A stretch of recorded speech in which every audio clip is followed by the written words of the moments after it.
Hey ho gengs, Saranjana, kota gaib berteknologi super canggih yang konon dihuni jin ini kembali viral di awal tahun 2023. Ini beneran? Atau cuma skema marketing dari sebuah produk? Kayak film mungkin? So, let's talk about it. Tapi sebelum masuk ke Saranjana, kuy, kita main ke kota-kota gaib lain yang ada di Indonesia. Siapa tahu bisa jadi destinasi wisata baru kamu. Bayangin aja, nginep di hotel gaib, paginya ngehealing di pantai gaib, sorenya nyantai di balkon, nyeruput kopi gaib, sambil ngedengerin lagu-lagu gaib dari band indie gaib lokal. Gimana? Menarik bukan? Well gengs, ini dia kota-kota gaib di Indonesia. 1. Wentira. Kota gaib pertama yang bakal kita kunjungi adalah Wentira, kota gaib berlapis emas di Sulawesi Tengah. Lokasi tepatnya ada di jalur Trans Sulawesi antara kota Palu dan Kabupaten Parigi Motong, Sulawesi Tengah. Di sana kamu bakal nemuin tugu berwarna kuning yang dipercaya sebagai pintu gerbang ke kota Wentira. Tapi dikatakan juga hanya orang-orang dengan kemampuan khusus yang bisa ngelihat kota ini. Nama Wentira berasal dari kata ngata Uwentira yang artinya kota tak kasat mata. Kalau ditelusuri, daerah ini sebenarnya hanya kawasan hutan lebat yang dikelilingi pohon-pohon raksasa berbatang putih yang tumbuh tinggi menjulang dan cenderung lurus. Di dalam hutan ada ngarai yang cukup terjal yang dihubungkan oleh jembatan yang gak terlalu panjang. Dipercaya kalau di sanalah pusat kota gaib Wentira. Ada beberapa hal menarik tentang kota gaib Wentira ini. Di antaranya adalah 1. Kota Wentira berwarna kuning keemasan. Menurut kepercayaan yang beredar di masyarakat, kota ini dipenuhi oleh gedung-gedung megah bertingkat yang berwarna kuning keemasan. Masyarakat yang tinggal di sana konon berasal dari bangsa jin, dengan perawakan kayak manusia pada umumnya. Hanya saja mereka nggak punya philtrum atau lekukan di antara hidung dan bibir bagian atas. Di sana mereka hidup makmur. Selain bangunan yang berwarna kuning keemasan, konon masyarakat Wentira juga selalu pakai baju warna kuning keemasan. Inilah kenapa kalau kita berkunjung ke sana disarankan buat nggak make baju warna kuning. Karena rata-rata kasus orang hilang di tempat itu pas pakai baju warna kuning. 2. Raja Wentira. Konon, Wentira ini dipimpin oleh seorang raja yang sangat berwibawa. Sang raja ini dikawal oleh 7 panglima perang dan juga punya jutaan tentara yang dipercaya melebihi jumlah penduduk Indonesia. 3. Membunyikan klakson. Warga sekitar percaya kalau kita ngelewati kawasan Wentira, sebaiknya membunyikan klakson sebanyak 3 kali, biar nggak terjadi hal-hal yang tidak diinginkan. 4. Kejadian janggal di sekitar Wentira. Ada beberapa kejadian aneh yang terjadi di sekitar Wentira dan nguatin eksistensi kota gaib ini. Kayak yang pernah terjadi di zaman Belanda. Konon waktu itu ada seorang pilot Belanda yang melintasi hutan di Sulawesi. Dari atas pesawat dia ngerasa takjub pas ngeliat ada kota yang sangat megah di dalam hutan belantara. Lalu ada juga cerita sales mobil yang nganterin pesanan mobil BMW i-Series warna kuning ke kawasan Wentira. Menurut pengakuannya, yang memesan adalah seorang pria tua. Gak ada yang aneh saat itu, hingga pas nyampe tempat tujuan, dia kaget dan bingung karena ternyata alamat yang mereka tuju adalah hutan belantara. Berikutnya terjadi di tahun 2015. Kejadian ini menimpa seorang cewek berusia 22 tahun asal Sidera, Kecamatan Sigi Biromaru, Sulawesi Tengah. Namanya I. Sebelumnya, cerita kepada keluarganya kalau dia udah dinikahi seorang pria dari Wentira bernama Muhammad Sakti Dirgantara. Katanya suami gaibnya ini punya pangkat setara jenderal. Dia selalu merintahin anak buahnya buat ngawal kemanapun dia pergi, jadi selalu ngerasa aman. Lalu pada 14 Desember 2015, minta pamannya buat nganterin dia ke hutan Wentira dan ninggalin dia di sana. Dia bilang mau nemuin suami gaibnya di sana. Dan sejak saat itu sampai sekarang masih belum kembali ke keluarganya. 2. Padang 12. Padang 12 berada di Kabupaten Ketapang, Provinsi Kalimantan Barat. Tepatnya di antara Kecamatan Gendawangan dan Pesaguan.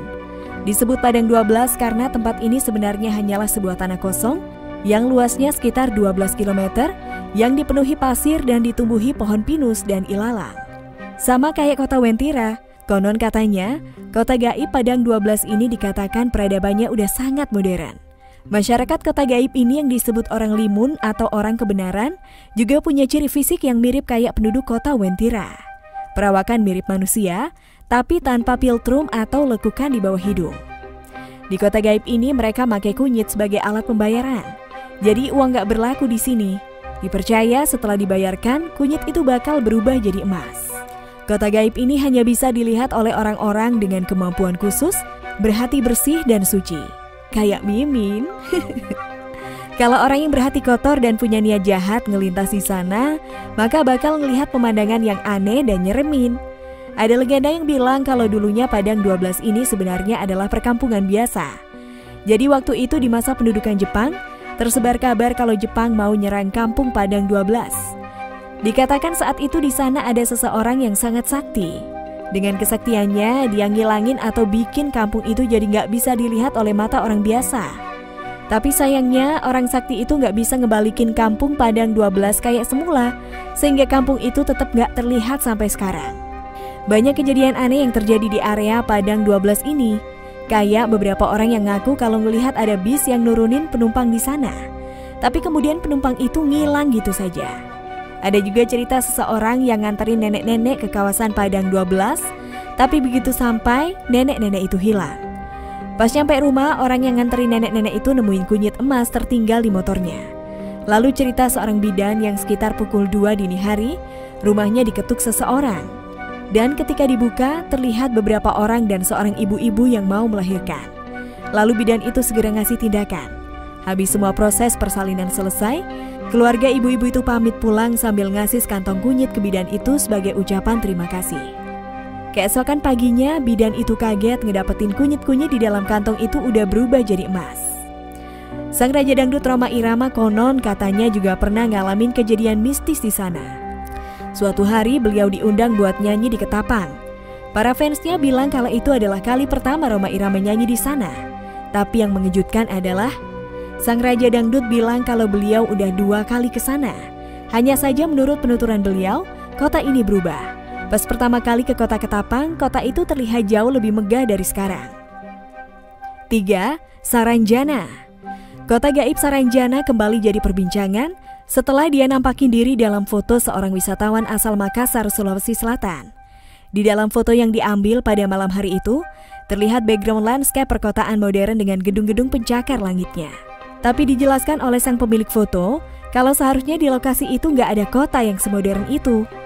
Lalu beberapa netizen percaya kalau itu adalah penampakan kota gaib Saranjana. Kota yang pernah tercatat keberadaannya di peta era kolonial, namun menghilang di peta modern. Cerita tentang kota gaib Saranjana yang dipercaya berlokasi di sebuah bukit kecil yang terletak di desa Oka-Oka, Kalimantan Selatan, udah lama beredar dan dipercaya oleh masyarakat sekitar. Ada beberapa mitos yang berkembang tentang kota Saranjana ini. Di antaranya adalah 1. Kota gaib Saranjana digambarin sebagai kota yang sangat modern, bangunannya megah dan penataan kotanya sangat indah. 2. Dipercaya kalau kota Saranjana ini dihuni oleh jin, dan sebagian juga ada yang bilang dihuni oleh manusia yang sudah menggaib, dengan paras yang cantik dan gagah. Bahasa yang dipakai adalah bahasa Banjar.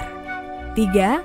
Konon, ukuran buah yang tumbuh di Saranjana berkali-kali lipat lebih besar daripada buah yang ada di dunia manusia. Tapi kalau buah itu dibawa masuk ke dunia manusia, ukurannya akan kembali normal kayak buah yang ada di dunia manusia. Selain mitos-mitos di atas, ada juga cerita-cerita aneh yang mengikuti. Di antaranya adalah, pada tahun 1980-an, pemerintah setempat dikejutin sama pengiriman alat-alat berat dari Jakarta. Dikatakan, alat-alat berat itu dipesan oleh seseorang dengan alamat kota Saranjana dan udah dibayar lunas. Lalu ada juga cerita beberapa artis dengan penonton-penonton tak kasat mata pas mereka konser. Beberapa orang percaya kalau penonton-penonton itu adalah penduduk kota Saranjana. That's a wrap, gengs. Thanks for dropping by and watching this video. Semoga video ini bisa mencerahkan kalian ya. Kalau kalian suka, silahkan like, komen, share, dan aktifkan lonceng notifikasi. Jangan lupa tinggalin jejak kalian dengan komen di bawah ini ya. Bye, gengs!